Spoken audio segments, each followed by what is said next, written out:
Terve taas tähän oma blogipalvelun ohjeiden pariin ja tällä kertaa vuorossa on tuo ohje, että miten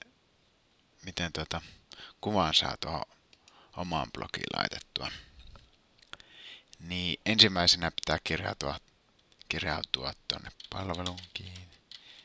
palveluun ja tuosta ja kirjaudu sisään. Näin, ja nyt on kirjautunut sisään ja täältä valitsen minun blogit ja testi ja sitten valitaan vaikka tuo uusi artikkeli tuosta. Ja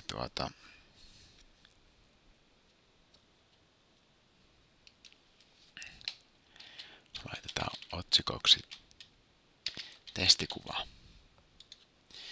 Ja se löytyy tosiaan, kun painaa tuosta lisää mediakohdasta, niin täältä voi sitten laittaa sen kuvan. Ja sen voi joko pudottaa tähän. Mulla on täällä nyt työpöydällä tämmönen testi.jpg-kuva. Se on tämmönen hieno kuva.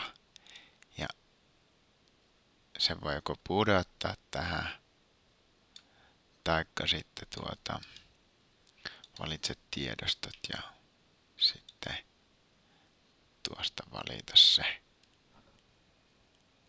kuva ja sitten open ja selataan se siihen.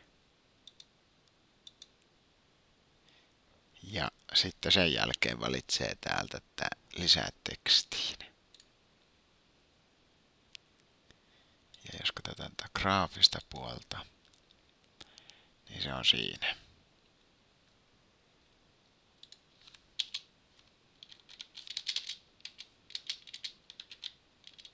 Ja jos haluaa kirjoittaa tuohon oikealle puolelle, vaikka se nyt näyttää.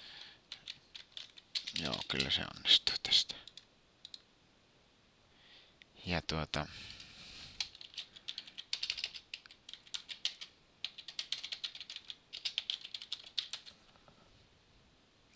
ja nyt vaan sitten julkaistaan tämä.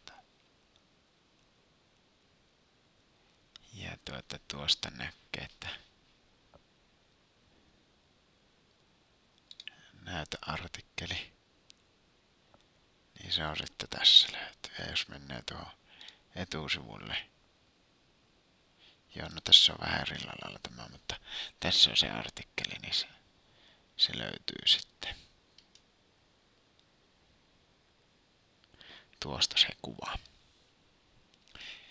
No, tämä ohje oli nyt tässä, että laittakaa kysymyksiä, jos jotain vielä jäi epäselvyyttä tässä. Niin.